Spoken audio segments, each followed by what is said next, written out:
VeriDoc Education Induction. Let's log into Master Admin Access. Here you can see 5 menu options which add significantly to the functionality of this interface. Let's go through each one of these features to find out about how they work. Firstly, Dashboard is the area where all the documents created by the issuer can be found. It has a search functionality to filter results based on several constraints, and a clear button to clear all search entries and return to a list view of all issued certificates aligned up in most recently created order. The action buttons include a preview button, download button, email button, and delete button. Please note that the delete button just clears the entry from the dashboard of the user screen, but due to permanent nature of blockchain, all information strings processed through our interface remains unchanged and can be viewed by scanning the QR code present on the document, even when the entries are deleted from the dashboard.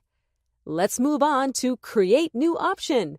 Here, the user can create a new certificate entry for each student. To explain how it works, let's take an example.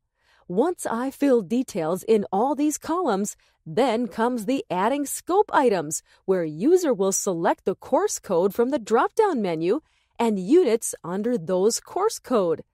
Please note that user is only allowed to select entries from the drop-down menu to avoid any spelling mistakes in the certificate and maintain consistency across all systems. Here you can add up to 5 units and then preview them by clicking on the preview button. Once you have entered details in all columns, the user then save the certificate using one of the 2 options.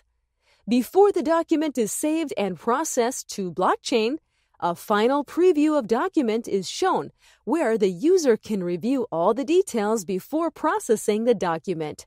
This step is important, as once the certificate is created and sent to blockchain, the transaction can never be reversed, and the document stays in blockchain forever. After saving the document, the user is directed to the dashboard, where the status column shows processing until the transaction is completed on blockchain. In the meantime, document is still available for any of the action buttons. This green tick here represents that the document is now processed to the blockchain.